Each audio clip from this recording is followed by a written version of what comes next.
ఎట్లా ఉంది ఇప్పుడు ప్రస్తుతం రేవంత్ రెడ్డి పరిపాలన విధానం మీకు ఎట్లా అనిపిస్తుంది? మాకు మంచిగా అనిపిస్తుంది. అంటే ఏ విధంగా మంచిగా అనిపిస్తుంది అంటారు? అంటే జర పనులు మంచిగా చేస్తాడు కొన్ని అట్లా అని. అంటే ఇల్లు సర్వేలు చేసిండ్రు కానీ ఇప్పటి వరకు ఏం రాలేదు అంటారు, మీరేమంటారు? పింఛన్ పెంచలే, ఇంకా పింఛన్ రాలే. ఆడవాళ్ళకి 2500 ఇస్తాను, అవి ఇవ్వలే. అంతే ఇంకేం. అంటే ఇప్పుడు చేస్తున్న పరిపాలన చూస్తుండ్రు కదా, పెన్షన్లు ఒకటే కాకుండా ఫ్రీ బస్సు పెట్టిండు. ఫ్రీ బస్సు వల్ల ఉపయోగం ఉందంటారు అసలు? ఫ్రీ బేకార్. మరి ఫ్రీగా పెట్టాలంటే ఏం పెడితే మంచిగా ఉంటుంది? హాఫ్ టికెట్ పెట్టాలి వాళ్ళకి. హాఫ్ టికెట్ పెట్టాలి.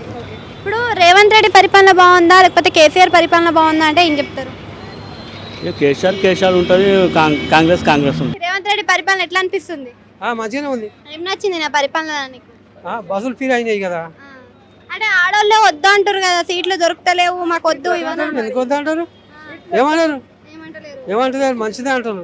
2500 ఇస్తాను అంటుండు, మరి ఇచ్చిండా? మరి 2500 మహిళలకి రైతు బంధు చేస్తుడు. మరి అది కూడా చాలా మందికి రాలే అంటారు కదా. చేస్తుండు ఇప్పుడు. అంటే ఉచిత కరెంటు, ఉచిత బస్సు, ఉచిత కరెంట్ వస్తుంది. 500 రూపాయల గ్యాస్ బి వస్తుందా? మేము పోలే, బ్యాంకు పోలే. ఎందుకు పోలేదు? నాకు వినవస్తలేదు. ఎందుకు పోలేదు వల్ల? నాకు చెవులు వినవస్తలేదు. ఎందుకు పోలేవు మరి బ్యాంకుకి?